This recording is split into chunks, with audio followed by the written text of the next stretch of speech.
Welcome to Beautiful for Him podcast. My next guest name is Christopher, and I met Christopher on TikTok. He has a powerful testimony that I would like for you all to tune into. I want you to describe for me what happened to you and share the beginning part of your story. Well, it's around the summer of 2017. The first things that I noticed was that, there was this strange phenomenon where these female witches were coming into my life. Some right out telling me that they're witches. Some were disguising it. And I'm telling you, I'm talking about within a 2-week period. And, I've always and tried my best to follow Christ and his laws and precepts. Although, I made lots of mistakes and I still do. But this was so, and I would entertain the advances just a little bit, just to kind of, because I studied the occult, so I would kind of probe them for stuff, and just try to get to know them a little bit. And then there was a point where I would just say, okay, I can't, this I don't want this in my life, no matter how attractive they are.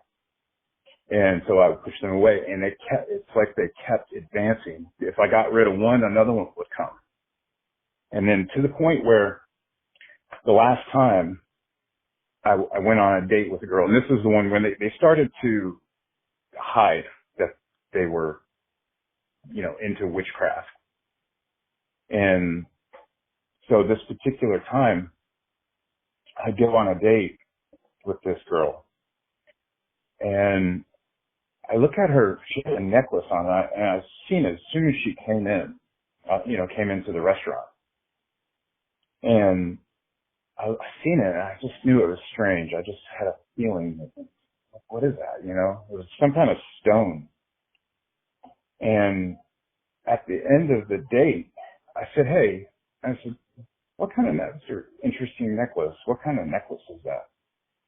And she said, it's called the Lucifer stone. And I was like, oh my God, I didn't show that I was kind of taken back by it. But at this point, I was, I was like, Lord, what is going on? And so that's kind of how it all started. I just started to get a lot of advances from witches, a few of them were very, very dark. And, they would tell me, and I'm just going to be honest with you, they would tell me, I don't know if this is too graphic, but Shemaya, but I just want to kind of give you guys an understanding of, what I was dealing with. Yes. And maybe I'm going to leave it out, but just, I guess what I want to say is very dark. They wanted very dark sexual stuff done to them. And, I didn't. And it seems like they came on in a way that like they didn't quite know who I was or how I would react to them. So the first two were very dark. Then it started, I'm into Wiccan. And then it was completely hiding the fact that they were witches. So I got this huge influx within a matter of 2 weeks of witches coming at me. And so I think that I believe the spiritual world is directed, as above, so below. And so I feel like I look at things as like kind of like a military, because it is a satanic army, and we have the army of the kingdom of heaven as well. So definitely spiritual forces. And I believe that they were directed to come into my life to test who I was, and if I would fall into. Oh, and by the way, a few of them would also play upon like man's pride and like lust for power, and they would say, "Oh, you should practice witchcraft because you'd be powerful," and all that. And would you agree that once you engaged sexually that opened the door for the level of attack that you experienced? Well, I didn't engage sexually, but it was definitely, as a man, there was a level of temptation there. So yes, that I believe that does open doors. But I want to tell you what happened soon after these witchcraft. I actually believe it was a coven that was working in this town. And so. Say that again. A what?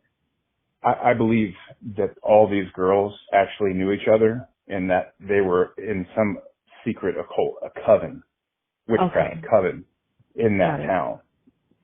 And so what I'm about to tell you next is kind of hard for me to talk about, but about a month later,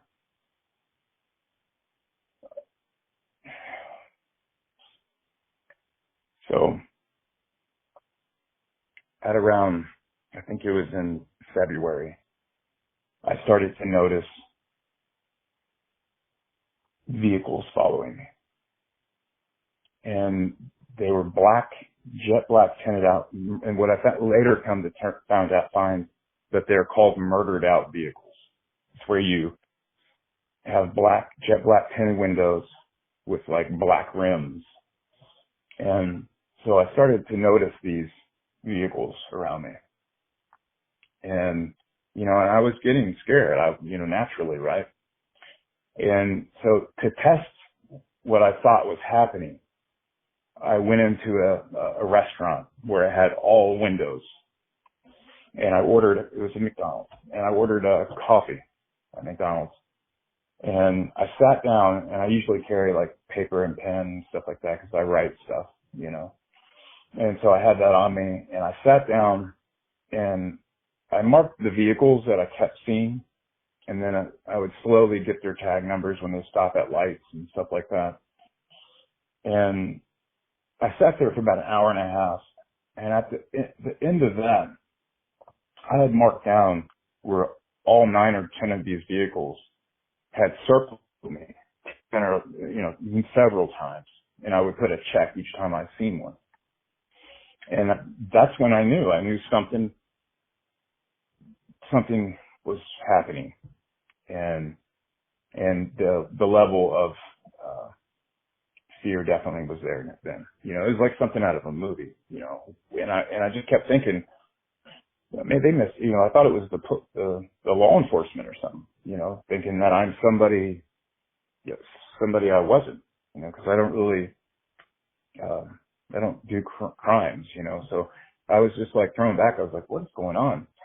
And then I went to test it again because it was just such a strange demonic feeling that came around me that was introduced during this month. And so I left McDonald's. I went into a hospital and just went in the hospital, randomly went on the second floor to a outpatient, MRI, something like that. And I sat there, had my glasses on, started flipping through the magazine, and some guy came in like one of the back doors, and one of the nurses seen him and said, "Oh, hey officer, how you doing?" And he was in plain clothes, by the way. And so they must have known each other. And when he came out of the double doors, he looked straight at me, stared for like 2-3 seconds, then turned around and got on his phone. I knew. Why did you go in the hospital? Was it more so to get away from the vehicles that were following you? yeah, I wanted to test it again, like a double panel test, if that makes sense. I just, cause something like I just wanted to test it again. I wanted to make sure if I go somewhere completely random out of that little situation, from McDonald's, then I can kind of test. Maybe it'll go away. That's what I was thinking. Maybe this is not for me. Maybe, this is my imagination's running away. I don't know. I wanted to test it again in a completely random place. And sure enough, so, excuse me. So when he turned his back, my heart dropped. I knew then, like, at least the police are involved. I've never seen the police stalk somebody with black tinted out windows and follow them like that. And it was what I later come to find out, it's called overt. So there's covert action and then there's overt action. Overt is, meaning where they let you know they're following you. Covert is a term that doesn't let you know they're following. So when he had his back turned around, I got up and kind of snuck out again. And when I got outside, they were on me. And I couldn't understand how they even knew that I had left. I'm smart, I didn't go through the same way, and I went through the complete back of it and went walking. And all day long, that day was a very, strange day, all day long, even into the night, these vehicles. Oh, actually, I forgot about this. So that very night, when it turned nighttime, probably around 6, 7, 8 o'clock, in that area, I was walking and these two vehicles got out of their vehicles and I could hear the car door shut and I kind of caught my attention because I'm on high alert now anyway, and so it caught my attention and I looked back and I had like 3 or 4 guys kind of like on foot coming in my direction. So I ducked down underneath these bushes and then went into like where, like the garbage bins are and went behind one. And then I kind of like peeked my head out and I was getting ready to go over to where the public people, a gas station or something to where public was. Once I realized that they actually were on foot and they're looking for me.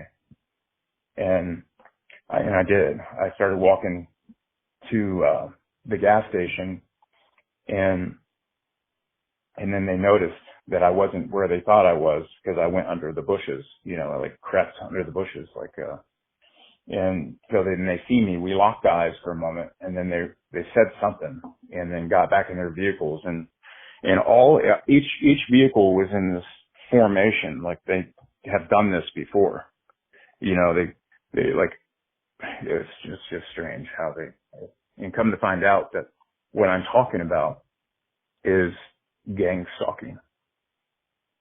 And I didn't know this at the time. I didn't know what it was. I didn't know what was happening to me. But I later, so the next day, it was still continuing. And I went into this, there's like this really beautiful bike trail, called Stones River Bike Trail. And it kind of goes throughout the whole city because once you're being followed by these vehicles, you try to find a way that you can kind of get away from their prying, their eyes and kind of get some solitude in the woods.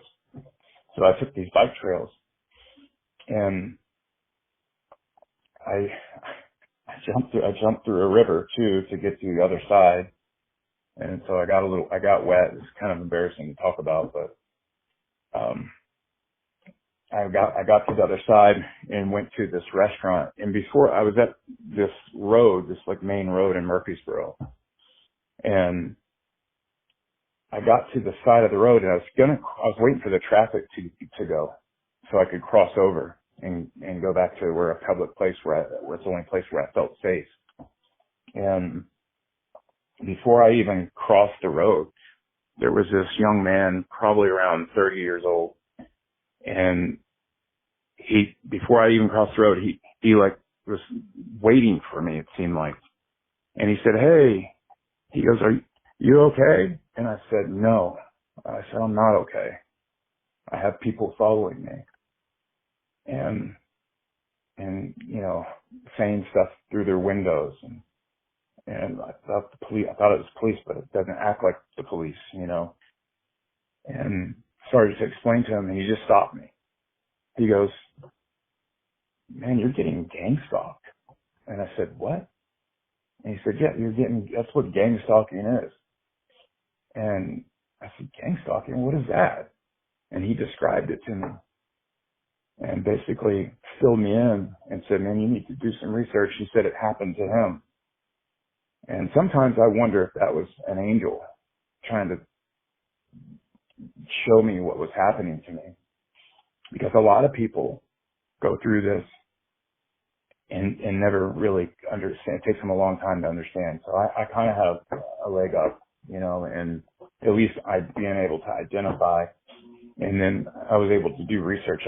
For at least 3.5 years, I did nothing on my spare time other than basically getting gang stalked and research. And what would you say the worst part of this experience was?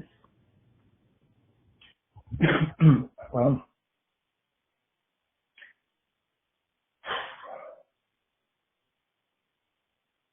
the worst part of it is that as I went through this whole gang stalking, when that happened to me there, I said, "You know what? Maybe it's just this town that I'm in." And so I left that town, Murfreesboro. That's where it all started. I left that town and traveled around the country. And I think the worst part about it, and the reason why I said that, is because it ties into what the worst part about it is. Because as time went on, I quickly realized that what I'm dealing with is a supernatural occurrence. Yes, it's in the physical, but it's also supernatural.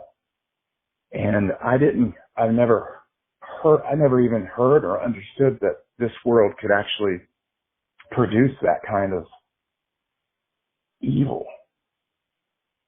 to where you're being hunted down and there's not a thing you can do about it except for pray. And sometimes, I felt like that was being hindered as well. I felt like I'm all alone in this. And that the worst part about it is this isolation from everybody in every place that you ever knew. Because who would believe you? It's and I haven't even got into more of the supernatural parts that, Jesus said something in the Bible to one of his people, his followers, the apostles. He said, "I tell you or he may have said this to the Pharisees. I think he did. He said, if I tell you of if I tell you of physical things and you don't believe me, if I tell you things of this world and you don't believe me, how then can I tell you the spiritual things?" And I kind of understood that because the supernatural, I didn't know that it was real. I had read about it my whole entire life. I'd heard about it. And, I didn't believe any of that stuff until it actually happened to me. And I'm here to tell you today that the supernatural spiritual world is alive on both sides of the fence. And up until that point, I didn't understand that. I just figured, it's, the world is what you think of, the world is as you grew up in, and it's not. It's subject to change. It is. The reality is subject to change for people. But yeah, I was completely throughout this process. The hardest thing I had to deal with was myself, being completely alone. Not really even being, for a long time, you have to understand, I didn't even know how to articulate what was happening because I'd never heard of it. I never really, not the way it was being done to me, in a completely, it's like a demonic attack of the most supernatural kind. And then there would, the worst part about that too was that there would be breaks where everything would go back to normal. And then as soon as you get comfortable, here comes the supernatural and the trauma. And so. Describe what you saw. What was the craziest thing you saw? When the supernatural kicked up, there was an energy shift in the air. That's the first thing I would notice. And it's like, it almost made me feel like the people that when we go out into this society, that some of these people, and not all, just some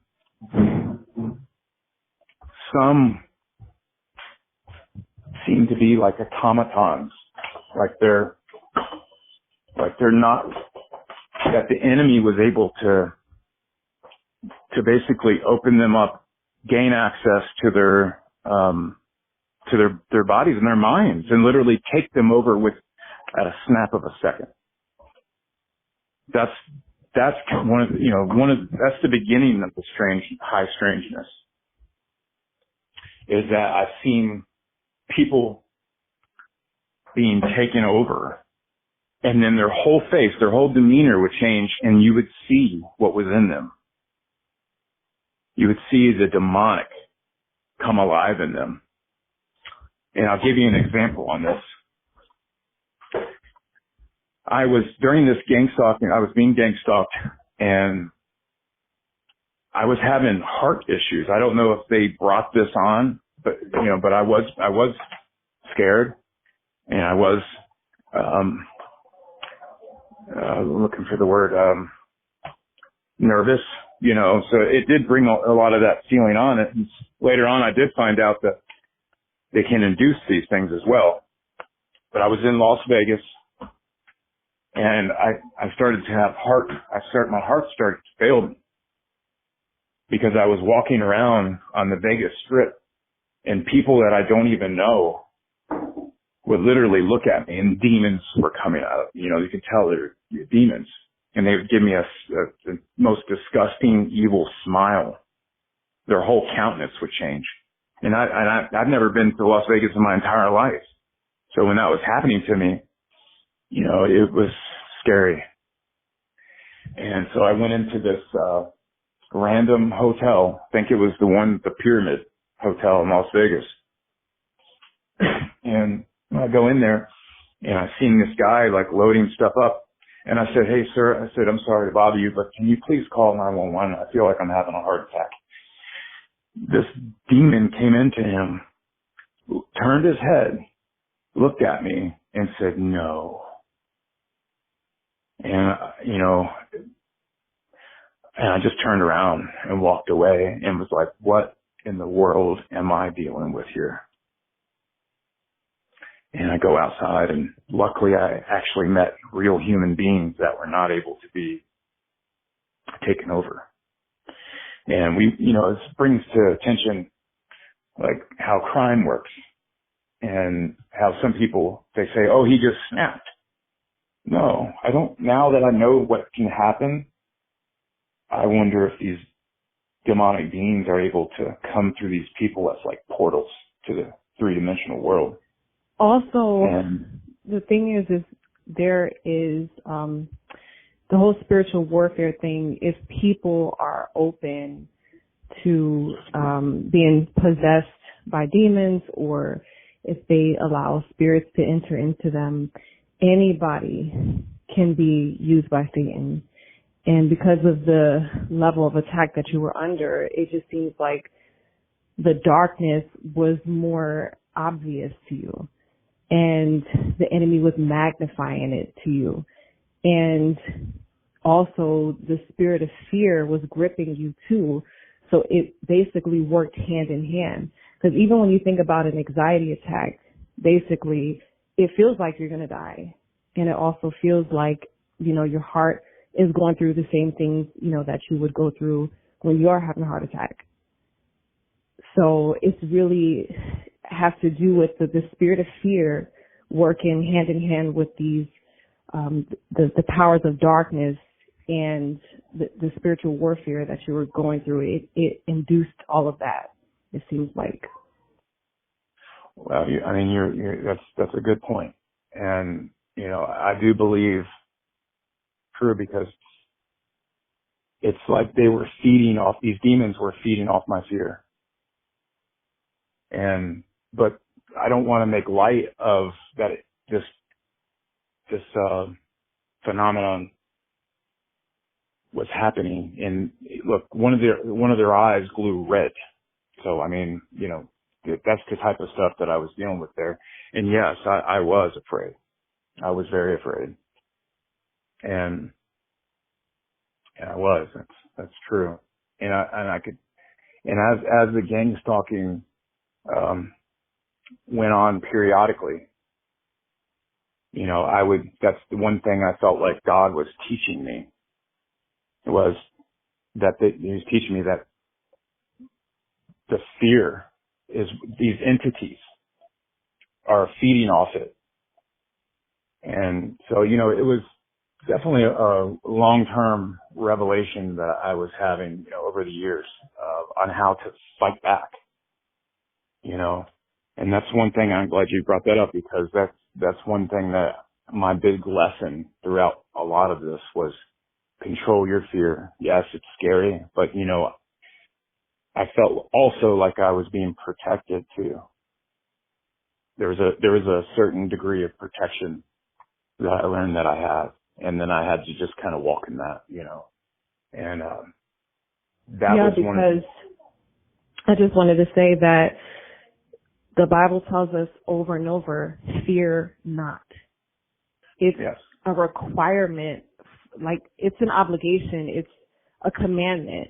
He's telling us not to fear. It's not even optional. So even though it seems like we can't control the spirit, but it's a spirit of fear. That's exactly what it is, a spirit of fear. And we have the power by the authority of Jesus Christ. We have the power to bind the spirit of fear, to, cast that spirit down. And if we don't, then we can see how, like you said, the enemy tries to play on our fear. He tries to manipulate us through our fear. He tries to deceive us through our fear. So all of that is open through the spirit of fear. And so when we feel the spirit of fear come over us through our thoughts, our imagination, through even just our body responding, like the spirit of anxiety, because it manifests through our body, It starts within our mind and then it manifests through our body. So we have the power to cast it down. And so once we're starting to experience it, we have the authority. We got to recognize the authority and speak against it immediately so it doesn't manifest itself. Yes, and that's exactly right. And that was kind of the main lesson that I learned, is, I want to say this real quick. So there was, after World War II, because I want to tie the spiritual world in with the physical, because there is an aspect of that as well, like physical men that belong to this global cult. And a lot of us see that, this is very apparent now, and maybe not so much 3 or 4 years ago. But these after World War II, a lot of the Nazis were recruited into the American society, and specifically in the mind control apparatus of science, so-called science. And so that's kind of where, Project MK Ultra, and in this secret mind control experiments was birthed there. And so throughout the last 70 years, World War II, 1945 and on to 2020, they have been conducting secret mind control experiments on the American public. And this is a proven fact. Anybody that wants to research it, please, because I think be an eye-opener to know that's what's going on here. And it's also, and so there's an aspect, but they gain their power, like I said earlier, as above, so below. They've gained their power through these fallen angels, and because of the times that we live in, have really ramped up this type of torture. And I think the point of it really is, there's a good book by Dr. Robert Duncan called Project Soul Catcher. It's all about our souls. They want our souls. They want to subvert our souls away from God. And if they can't do that, they'll kill you. They'll try to do everything they can to destroy a human being. And they like it. They feed off it. And the demons that are in them.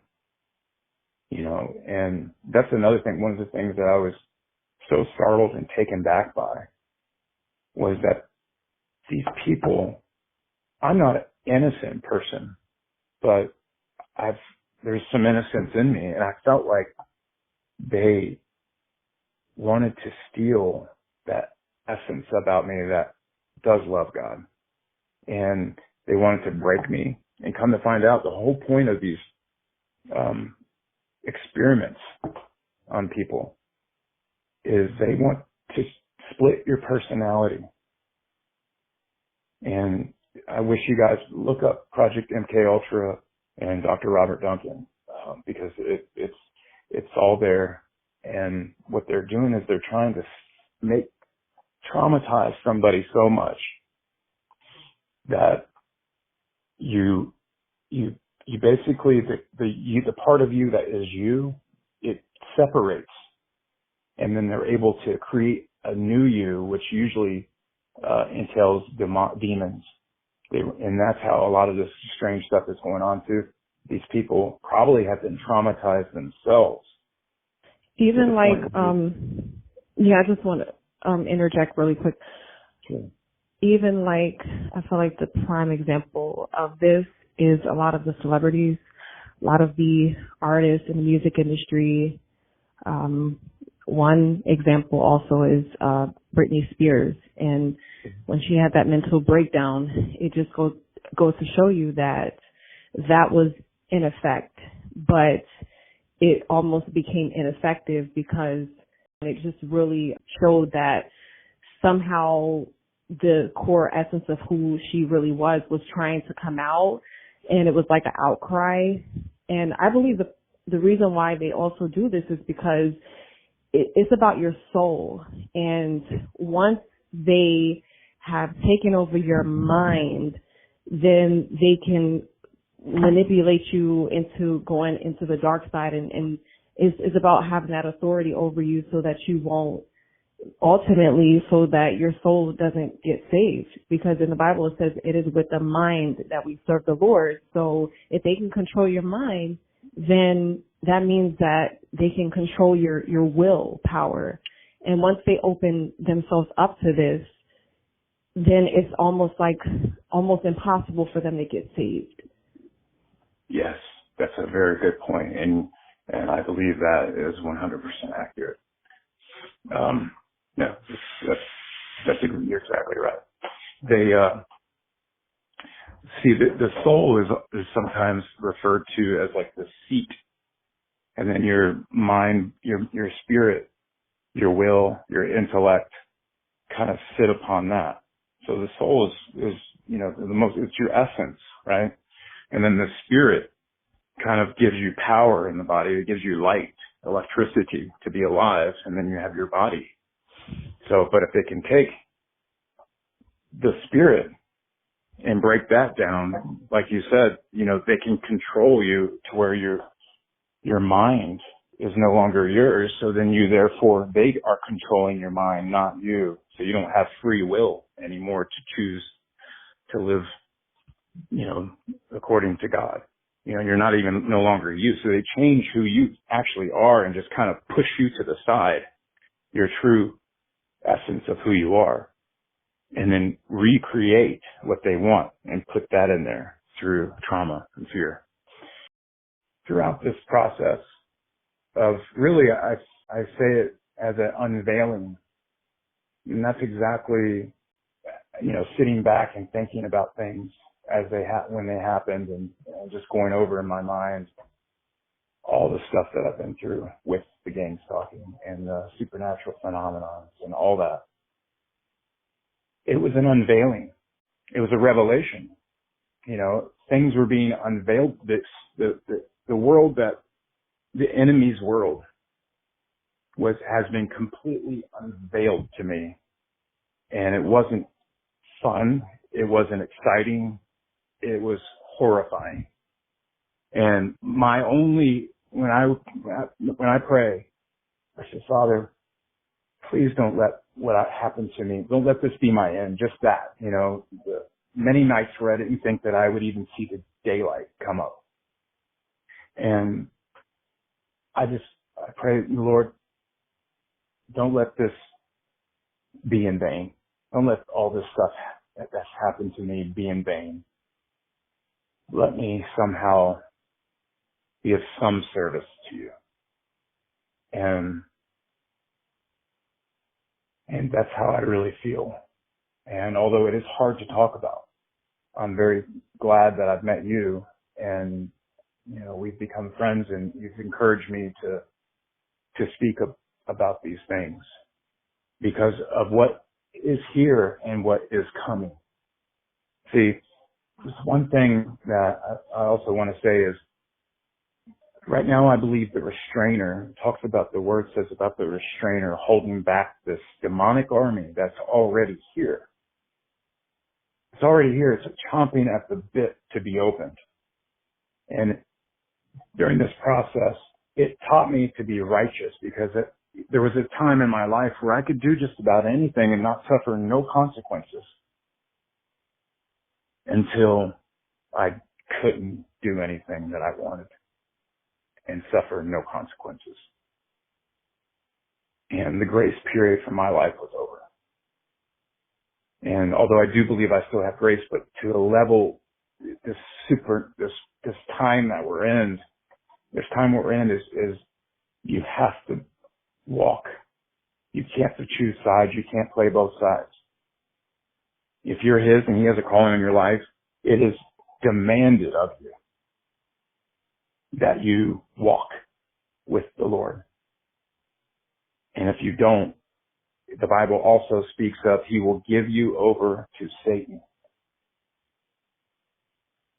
And so I want to, encourage people, that whoever's listening, that you got to pick a side, because there's a time coming to where if you are called, He demands it of you to walk with Him and learn to be righteous. I wasn't righteous, but I'm learning to be, and I take it very serious now. And I guess So that's all I have to say about that. We have to pick a side. And, if you do have a calling on your life, you can't just get out of it. It's demanded of you that you walk in it, or there are consequences. And so God has the restrainer on for the most part, holding back this kingdom. And it's here. It's already here. It's been here. And it's been building its ranks and its army and its lieutenants and getting soldiers. And, he's at the ground level, is taking over the ground level of this place. And they're waiting. There's a thing one more thing I want to say. Russ Dizdar was in the ministry for 45 years. And he would take these demons out of people, these MK Ultra split personality demons from the military occult, deep underground military base style demons out of these people. And the information that he gathered was what he called, and what they called it, the Black Awakening, where they have a specific day already set up that when they get the call, every single demonic soldier in the kingdom of, in this army, the kingdom of the enemy, of Lucifer, Satan, they're waiting on the call to literally be unleashed upon our country in this world. And that's what I saw. There's an army out there. It's no joke. There's a spiritual army and a physical army. We're just waiting to devour people. And the only kind of protection you will have is if you're walking with the Father.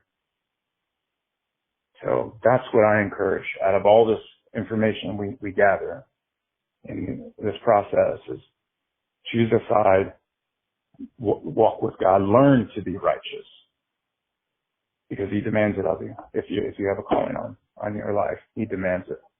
And it's time. The time for playing around is over. Playtime is most certainly over. We're going to end this podcast right here, but we're going to have a part 2 with Christopher, and we're going to have a discussion about the information that was revealed to him about technology and about what's to come. We're also going to talk about what President Biden is doing and really get into the discussion about technology and how we can prepare for what's to come. So stay tuned.